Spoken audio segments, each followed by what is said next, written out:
Okay, so now we're going to do somewhat of a recap before we get into what minimum contacts are, because the minimum contacts are very important. This is what crosses over your private trust if you choose to establish one, which in the future I strongly suggest you do.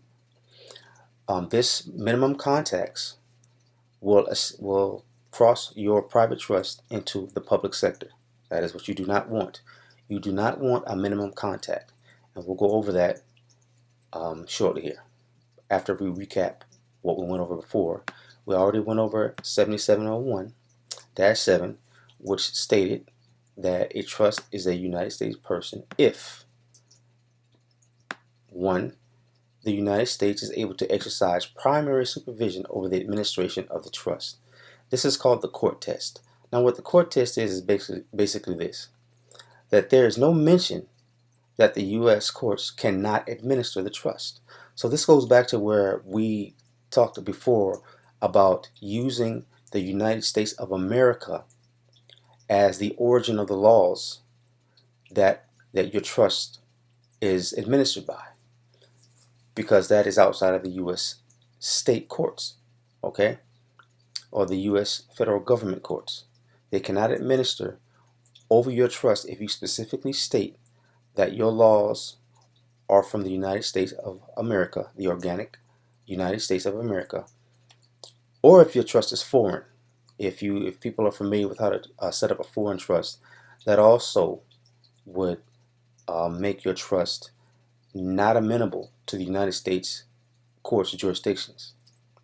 Okay, so if your trust passed their court test, that means you have not stipulated anywhere in your documents or in your indentures that the U.S. courts have no jurisdiction. Therefore, you must, when forming your private trust, specifically state that the U.S. courts cannot administer your trust. They do not have jurisdiction over your trust. The laws that guide and operate your trust are outside of the U.S. Courts. All right. So, also, a trust is a United States person if one or more United States persons has the authority to control all substantial decisions of the trust. This is the control test. All right. And the control test, for your trust to pass the control test, simply means it can be proven that the U.S. has jurisdiction. And this is done mainly by way of minimum contact with the state. Okay, and we'll go over that in detail in a few minutes here. All right, we already covered that a trust is a United States person for the purposes of the IRS any day that they meet the court test and the control test. Okay, now the important thing is here is that the trust must meet both the court test and the control test. Although to some degree, well, I won't say they're one and the same, but if it passed the control test, meaning that the U.S. has jurisdiction, then it doesn't necessarily have to mention that the U.S. courts cannot administer it. You know, that's kind of like very straightforward. But they say both the court test and the control test as if, you know, there's a larger burden of proof than what there really is. It's not. Your trust can state that the U.S. does not have jurisdiction, but if you have a minimum contact, they can say, well, yes, it does, because you gave us jurisdiction by using, say, Federal Reserve notes with your trust, okay, or by one of the other minimum contacts we'll discuss hereafter. All right. Now, the trust you set up in the public is at the total control of the judicial system and statutes within that system, okay? And the trust that you set up to do banking with, or any trust that you might set up in the future, aside from your private trust, which you need to peek out above the private and to do commerce, that trust will be public and it will be amenable to the judicial system, the statutes, and the laws of that system, okay? Now, if your trust starts out private and you contract via what is called a minimum contact, your trust is now public. All right. So let's look at what a minimum contact is. Minimum contact is a term used in the United States law of civil procedure to determine when it is appropriate for a court in one state to assert personal jurisdiction over a defendant from another state. Now, when they say state, that's basically jurisdiction. That's basically saying a minimum contact is used to determine when it's appropriate for one court in one jurisdiction to assert personal jurisdiction over someone in another jurisdiction. And remember, your trust is a person. A defendant can be a person, can be a trust. Corporations sue each other all the time. So the fact that one corporation is labeled a defendant means that that word defendant is universally applicable to persons. Just thought I'd make that clear. So your trust is a person. Your trust, once private, is its own state or has its own jurisdiction. Once it says that the U.S. cannot administer it and it remains private out of U.S. Minimum contacts, without U.S. minimum contacts, it is its own state. Therefore, courts in the United States cannot assert jurisdiction over your trust. All right. The United States has decided a number of cases that have established and refined the principle that it is unfair for a court to assert jurisdiction, that's what we were talking about, to assert jurisdiction over a party unless that party's contacts with the state in which that court sits are such that the party could reasonably expect to be held into court in that state. So they're basically saying here that if your trust has no contact, no direct contact with the United States, wherein those courts sit, then they cannot assert jurisdiction over you. All right. So let's go here. A non-resident defendant may have minimum contacts with the forum state if they, 1, have direct contact with the state, 2, have a contract with a resident of the state, 3, have placed their product into the stream of commerce such that it reaches the forum state, 4, seek to serve residents in the forum state, and 5, have satisfied the Calder effects test. 6, have a non-passive website viewed within the forum state. Now, let me go back to here. All right.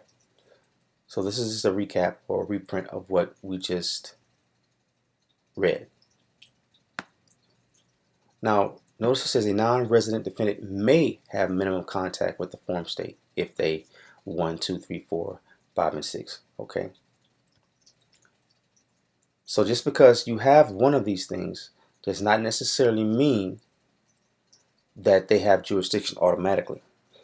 Again, your further study of trust law is critical in understanding this minimum contacts provision most completely. But here we're going to give you the basics. So they say 1, you have a minimum contact if you have 1, direct contact with the state. Okay. That is, again, if your trust uses a benefit or privilege or has a contract with the forum state, or your trust somehow interacts with a state entity. And I know that seems really vague, but just think contract, think benefit, think interaction with an entity of the state. Now, if your trust has an interaction with the state through you, that is not a direct contact. Okay, so that is, again, how this gets kind of tricky. You are the trustee of your trust, and at some point you may have to speak for your trust, or you will have to speak for your trust. You may have to administer your trust. Okay, that is not direct contact. All right, we'll go over what direct contact would be if you specifically write a contract, and on that contract your trust is contracting with a United States entity. That is direct. That is eliminating you as the middleman, even though you're doing the contract writing or you're involved in it. The contract, the paperwork says specifically the two parties are that entity and your trust. That's direct. When they can touch when there's no middleman. Okay, that is direct contact. That is why they put that word direct in there. All right, if you have a car in a private trust and you have to go down to a tow company to show them that you have proof that your trust that car is not yours, and that it belongs to the trust, that again is not direct contact. All right, so don't get that mixed up. 2, you have a minimum contact if you have a contract with a resident of the state. Okay, that's a little bit more straightforward. So if you have a contract, if your trust has a contract with anyone who belongs to the state, who is a state resident, who themselves are under the jurisdiction of the state, even the bank, then you have established a minimum contact. One important thing that you have to understand is that if your beneficiaries are state residents and you have a private trust, then you have a minimum contact. Okay, there are ways to get around that, and that's led to further studies. Again, though, if you just pursue the line of private trust, you will naturally find out how to do that. All right. So you have a minimum contact if 3,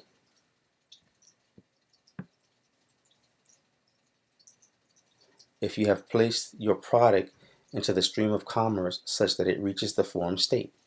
So if you have a business trust and you're selling shoes, and you sell shoes to United States citizens, then that is what they're talking about there. All right. Basically the same thing if you seek to serve residents of the forum state. 5, if you have satisfied the Calder effects test. Okay, we're going to come back to that. 6, have a non-passive website viewed within the form state. When they say non-passive, that means if you have a website that is of service to your trust, it mentions your trust, or it somehow is driving income to your trust, or any type of benefit, and people who view it are United States citizens or within the United States, and it somehow brings revenue to your trust, then that is a non-passive website. Okay, so this is to prevent people from being slick and having a website that brings money to their trust, or money that can be traced to the trust, and saying, well, hey, my trust is not mentioned, or I don't collect money directly, or whatever the case may be. That the website is a medium by which you extract money from the state and funnel money to your trust. So that is a non-passive website. Okay, if you have a website about your trust or that services your trust that does not generate money or does not generate any benefit to your trust whatsoever, then that is a passive website. Okay, so let's get back here to the Calder effects test.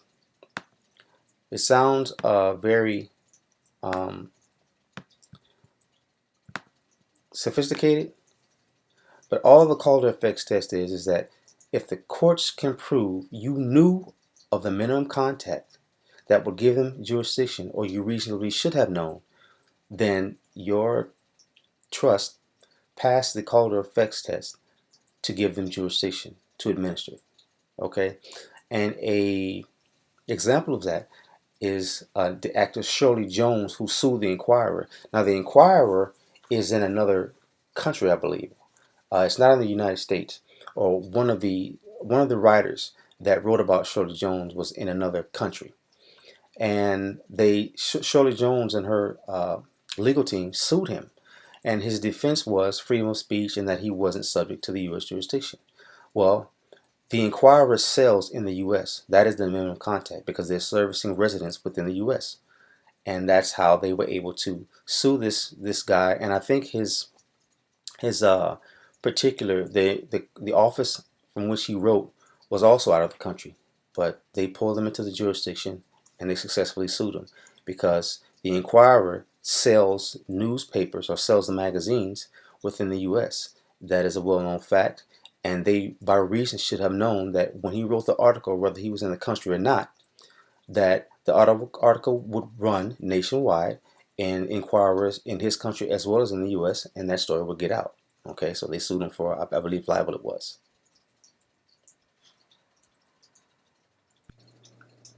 Okay, so we're going to go over what we covered. We covered the different types of trust: implied, a trust formed by act of law. On my notes here, I put that it's very insidious because implied trusts are. That is just, to me, the simple fact of the matter.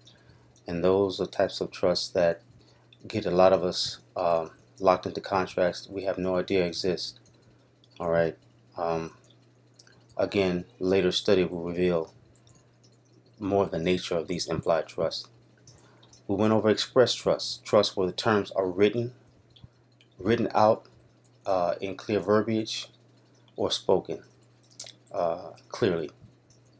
Constructive trust, a trust where equitable remedy is given between two parties of issue, regardless of either party's interest. Okay. Resulting trust, the broadest sense, is an act between two parties that results in a trust under law, regardless of the intent of the parties. So two people do something that results in a trust, whether they wanted it to become a trust or not. In the narrower sense, it is a transfer from one person to another that suggests a subsequent benefit to the transferor. Now, I know I told you earlier that if a grantor is the only beneficiary of a trust, then there is no trust.